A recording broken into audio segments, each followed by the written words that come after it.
अगर आपके पास 30 लाख रुपए और आप चाहते हैं कि हर 3 महीने में सीधे आपके अकाउंट में पैसा आते रहे बिना किसी शेयर मार्केट के रिस्क के आते रहे, तो ये स्कीम आपकी जिंदगी को बदल सकता है। सरकार खुद इस पैसे की गारंटी को लेती है और ब्याज दर इतनी है कि बड़े बड़े बैंक एफडी भी पीछे रह जाते हैं। पूरी कैलकुलेशन के साथ वीडियो को आखिरी तक जरूर देखिए।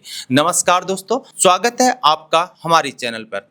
अगर आप रिटायर हो चुके हैं या रिटायरमेंट के करीब हैं और अपने पैसे को कहीं ऐसी जगह लगाना चाहते हैं जहां रिस्क नहीं हो, रेगुलर इनकम मिलती रहे और सरकार की गारंटी भी साथ में है, तो आज ये वीडियो सिर्फ आपके लिए ही मैं बना रहा हूं। हम बात करेंगे सीनियर सिटीजन सेविंग स्कीम्स की, यानी SCSS की, जिसे पोस्ट ऑफिस और अधिकृत बैंकों के जरिए चलाया जाता है।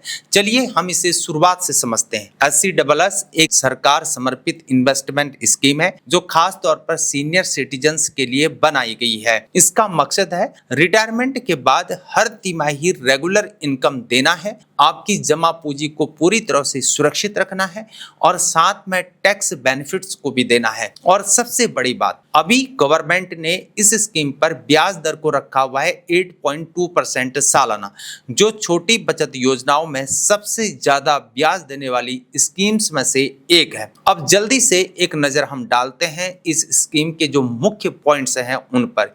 ये स्कीम चलती है इंडिया पोस्ट और अधिकृत बैंकों के जरिए। ब्याज दर इसकी है 8.2% सालाना और पेमेंट हर तिमाही होती है। ये पूरी तरह से गवर्नमेंट गारंटेड इन्वेस्टमेंट है। स्कीम की अवधि है 5 साल, जिसे 3 साल और बढ़ाया जा सकता है।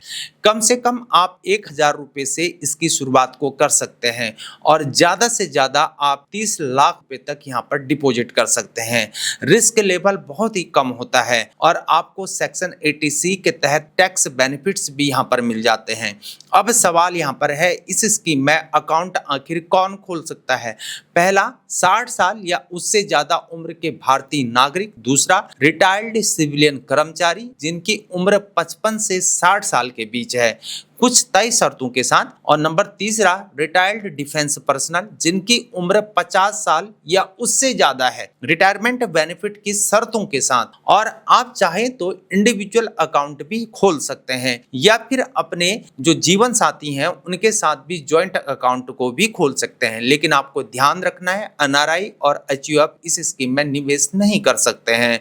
अब बात करते हैं इस स्कीम की असली पावर क्या है, यानी ब्याज की कैलकुलेशन क्या है। फॉर्मूला यहाँ पर बहुत सिंपल है। तिमाही ब्याज बराबर होता है आपकी जमा राशि गुणा ब्याज की दर भागा 4। मान लीजिए आपने 30 लाख रुपए को निवेश किया, ब्याज दर है 8.2%, तो सालाना ब्याज यहाँ पर बनेगा 2,46,000 रुपए।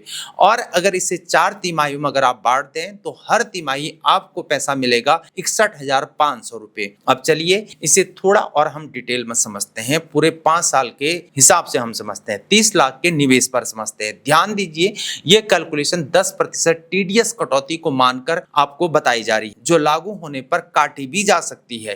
पहले साल में हर तिमाही का ब्याज 61,500 रुपए है। इस पर 10% TDS यानी कि 6,150 रुपए कटेगा, तो नेट तिमाही ब्याज बनेगा 55,350 रुपए। पूरे साल की कुल इनकम होगी 2,21,400 रुपए। पहले साल के बाद आपका कुल मूल्य होगा 32,21,400 रुपए। दूसरे साल में भी यही पैटर्न चलता रहेगा। हर तिमाही 61,500, TDS काटकर नेट 55,350 और साल भर की इनकम 2,21,400 रुपए। 2 साल बाद कुल कमाया हुआ ब्याज यहाँ पर हो जाता है 4,42,800 रुपए और कुल वैल्यू यहाँ पर पहुंच जाती है 34,42,800 रुपए तक।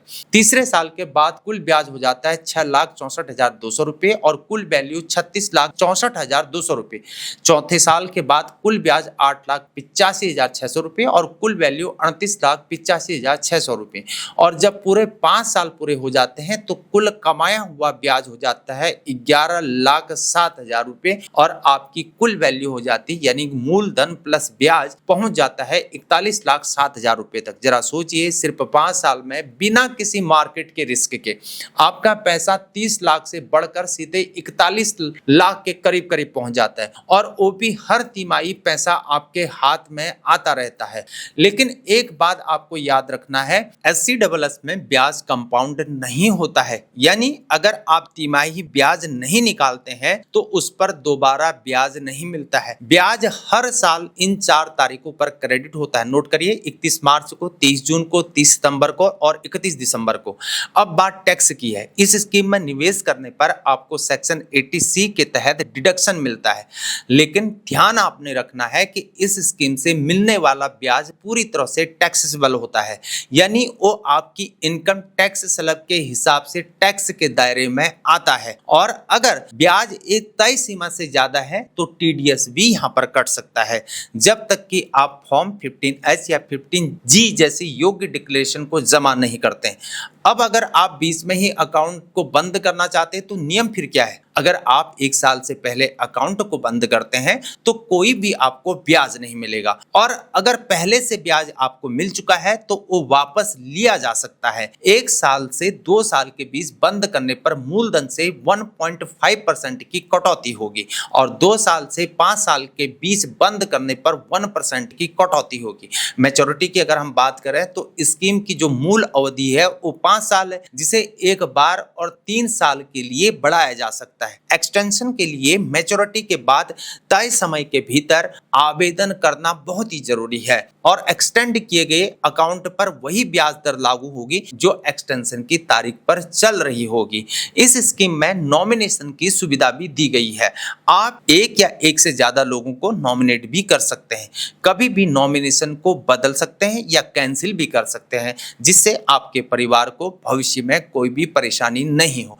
डॉक्यूमेंट्स की अगर हम बात करते हैं तो आपको चाहिए होता है आधार कार्ड, आपका पैन कार्ड, उम्र का जो प्रमाण पत्र है, एड्रेस प्रूफ हो गया, पासपोर्ट साइज फोटो होगी, जहां लागू हो वहां रिटायरमेंट का प्रूफ चाहिए, और शुरुआती जमा राशि चेक या कैश के जरिए चाहिए, नियमों के अकॉर्डिंग होने चाहिए। अब चलिए एक बार हम तुलना कर लेते हैं SCSS और सीनियर सिटीजन बैंक FD में आखिर क्या फर्क है। SCSS में सरकार की सीधी गारंटी होती है, जबकि बैंक FD बैंक बैक्ड होती है। SCSS की ब्याज दर अभी 8.2% है, जबकि बैंक FD की दर बैंक के अकॉर्डिंग अलग अलग हुआ करती है। SCSS में तिमाही इनकम पक्की मिलती है, जबकि FD में ये ऑप्शन पर डिपेंड करता है। SCSS में सेक्शन 80C का बेनिफिट मिल जाता है, जबकि सिर्फ खास 5 साल वाली टैक्स सेवर FD में ही ये फायदा मिला करता है। और मैक्सिमम डिपॉजिट की बात करते हैं तो SCSS में लिमिट है 30 लाख रुपए, जबकि FD में ये बैंक के अकॉर्डिंग ही तय हुआ करती है।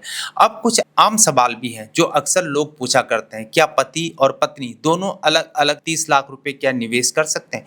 बिल्कुल हाँ, जी हाँ, कर सकते हैं। अगर दोनों अलग अलग एलिजिबल हैं तो दोनों अपने अपने अलग अलग अकाउंट में मैक्सिमम लिमिट तक निवेश को कर सकते हैं। क्या SCSS को क्या बढ़ाया जा सकता है? जी हाँ, बिल्कुल बढ़ाया जा सकता है। स्कीम के नियमों के तहत एक बार 3 साल के लिए एक्सटेंशन लिया जा सकता है। क्या SCSS पूरी तरह से क्या सुरक्षित है? जी हाँ, बिल्कुल सुरक्षित है। भारत सरकार की गारंटी वाली छोटी बचत योजना के लिए है, इसलिए ये सबसे सुरक्षित फिक्स्ड इनकम ऑप्शंस में से एक मानी जाती है। क्या SCSS में महीने की इनकम क्या मिला करती है? नहीं मिलती है। इसमें ब्याज तिमाही आधार पर मिला करता है, महीने के आधार पर नहीं मिलता है। मेरे दोस्तों, अगर आप या आपके घर में कोई भी सीनियर सिटीजन है और सुरक्षित निवेश के साथ रेगुलर इनकम की तलाश में है तो SCSS एक बेहतरीन विकल्प भी हो सकता है। लेकिन निवेश करने से पहले अपनी टैक्स सिचुएशन को और पूरी रिटायरमेंट प्लानिंग को जरूर आपने ध्यान में रखना है। आपको आखिर ये स्कीम कैसे लगी कमेंट्स में जरूर बताएं। अगर आपके मन में कोई भी सवाल है तो वो भी आप कमेंट सेक्शन में जरूर पूछ सकते हैं। जानकारी अगर आपको पसंद आई है तो वीडियो को लाइक कीजिए, हमारे चैनल को सब्सक्राइब कीजिए और इस घंटी वाले बटन को जरूर दबाइए, ताकि रिटायरमेंट और सेविंग्स स्कीम से जुड़ी हुई जो जानकारी है जरूर आप तक पहुंच सके। फेसबुक में अगर आप देख रहे हैं तो सरकारी वेलफेयर पेज को जरूर फॉलो करें। अगर आपने वीडियो देख ली तो इस वीडियो को शेयर करें, ताकि और को भी जानकारी हो सके और वो बेनिफिट ले सके। मैं हूं हीरा प्रिया। जय हिंद, भारत माता की जय।